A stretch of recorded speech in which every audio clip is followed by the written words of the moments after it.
Okay, there's no point calling me a storage backup guy if I don't actually update my storage backup software. And I've been told it looks a lot different than it used to. I thought, well, I never update the video so people can follow it. I've done a check for product updates, which you should do before you start doing this. Create our bootable media disk, and there we go, plugged in. Oh yeah, so these two disks here, that's the one I'm actually going to back up to, but this is the one I'm actually going to do my recovery.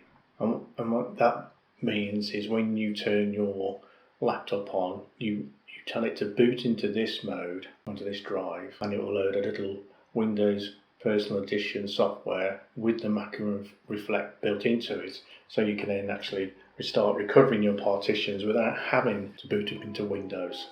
Check device, enable, click build to update.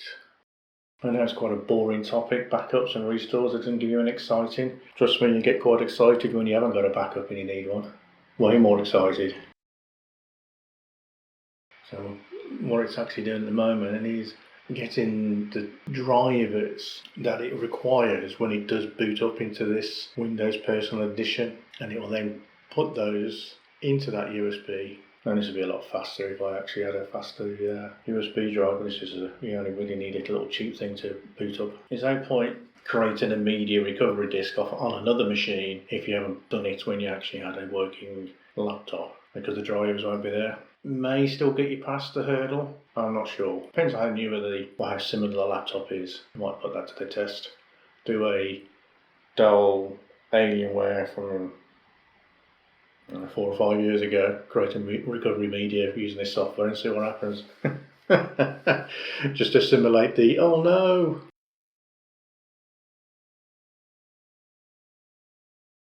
Now what I want to do, clone disk is literally clone and overwrite. So it doesn't actually, if I just click that now, it actually completely overwrites the disk. And I suppose that's good if you say you're a system builder and you've got a lot of these, you can just copy and create lots of disks that way. Or you've got an exact size disk ready as a clone to in case you have a failure. Now actions, remember, say, okay, interesting. So you can analyse. So let's pretend I haven't got any of these images, and I'm going to actually image all the selected disks. Okay, so you can select them all this way or not. And that's where I'm going to. So I'm going to create a folder, try and create something that means something to you. So factory default was when or Blade images, the Razer Blade images, factory default is obviously when I got it. And MSI complete, I think that was when I was doing some tests. So I'm going to create a new folder. I'm actually going to call this MR for macrium reflect, and the version we're using at the moment is 10.2.4.3.2.5. Now, I think it's a good idea to do that if you haven't got any other naming convention you want to use. In case you've got a new version and you think, oh, it doesn't quite work. Okay. Next. Finish. Oh, it's down here. Okay, just on the volume information. Finish. Remember, it's been run the backup now. Don't want to save anything there. And okay. It goes very fast because it's really just looking for blocks which have actually got data on, and it then compresses them afterwards. So even if you have got a 1 terabyte drive with 1 terabyte of data on it, there's going to be a lot of empty bits and bobs in there that it can zip down, compress. I think it is I'm not too sure if it actually uses some deduplication in there. Might do. Bit rusty on that. USB Western Digital drive isn't particularly fast, it's just a spinning drive. It's still zipping up at 100 megabytes a second, and that's pretty good. I'm going to cut this time weight in here and let it finish, but I'll get back to it. Okay, so I've backed up all the images. Everything seems to be okay. I'm going to close down macrium reflect. let's just say I delete those icons. Oops, I don't want to delete this folder. I've just done the backup. I mean, you either believe it or you don't, do you? Okay.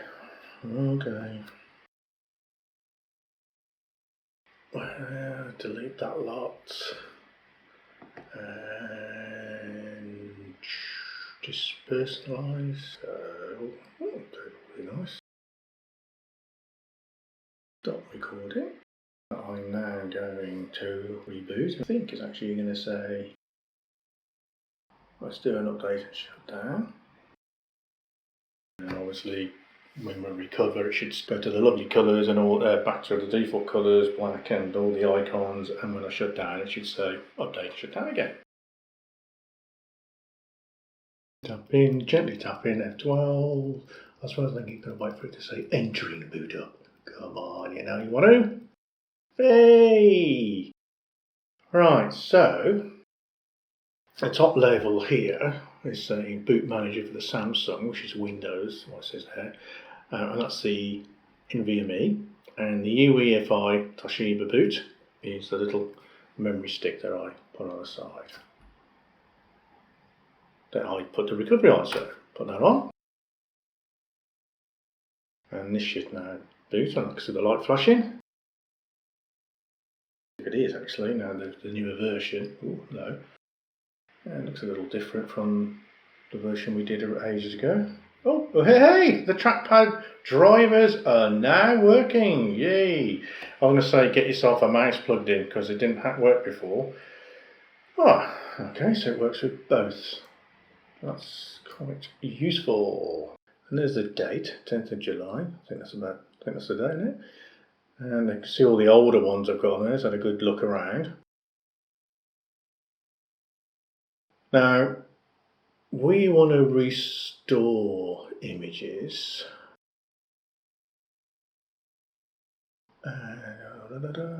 Restore task, redeploy storage images to new hardware, which I suppose that's quite handy. I'm going to show you about that. Not now. Fix Windows boot problems. I don't know if that was in there before. I know some people have boot problems, so that could be useful.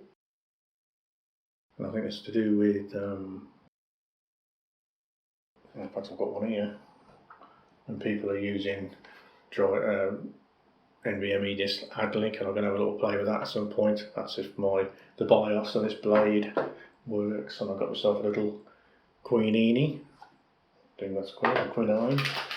Lovely little NVMe PCI bus. But anyway, so open an image and back up to, so you can actually restore files, detach a backup, and right. There we go. Restore image. Cracking. Okay, so that's the source, so it's a little bit different. So the source is your external drive, as you can see there, and the destination is your internal drive. So bear that in mind. You can't overwrite them anyway, and you can restore all of them or just individual. So I'm going to say I want to restore my Windows operating system, and I shouldn't have to touch the FAT32 partition, but just in case after that, we didn't actually update the Windows, did we? Oh, we did. So I'm not sure. So I'm going to restore these two options here. This one here, I don't know, that's just a spare gap, look, 16 meg. And it will, okay, so you want to select a different target disk. No, what I could have done, verify images before restore, so that could be useful. So before you really recover, it will actually check that the images are actually okay, because you could actually have a corrupted drive.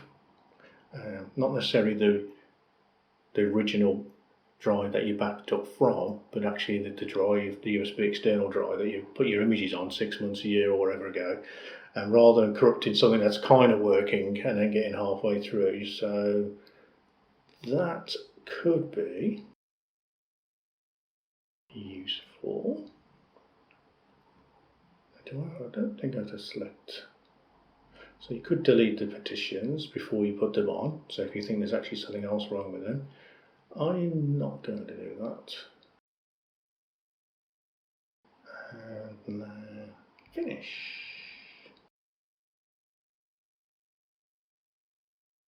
Now it's asking me, do I really want to overwrite the data? I'm going to go and say, well, I have to say yes, I do. Continue.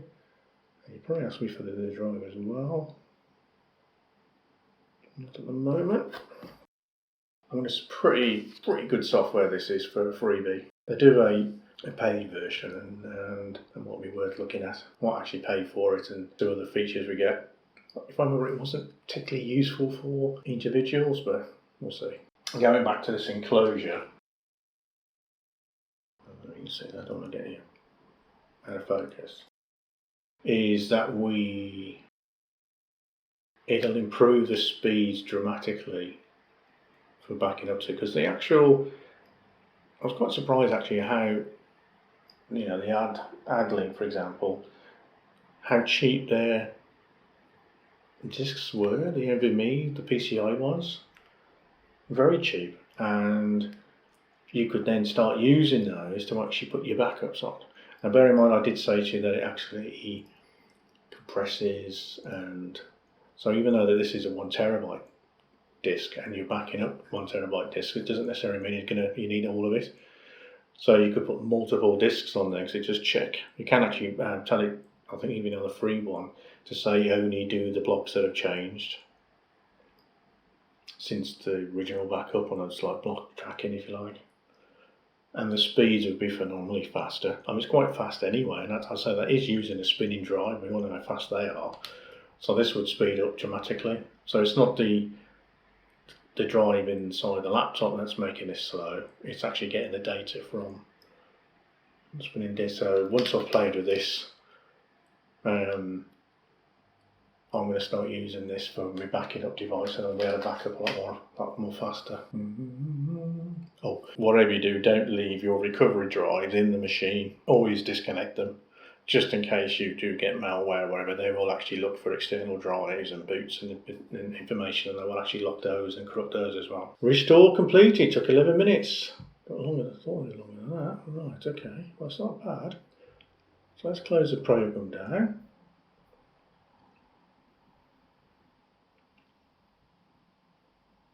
It's rebooting. I'm not going to touch anything. So hopefully we should have all the icons, black screen, and would you like to do a systems update?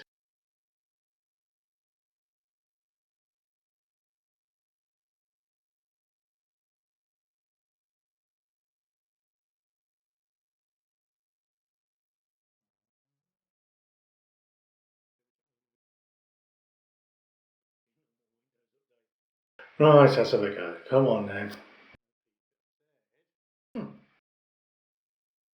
There we go, as promised. Right, that was very easy. Not much change really. Works really well with the Razer Blade still. Ooh, oh yes, glory. So let's go on there. So let's just say update. There we go.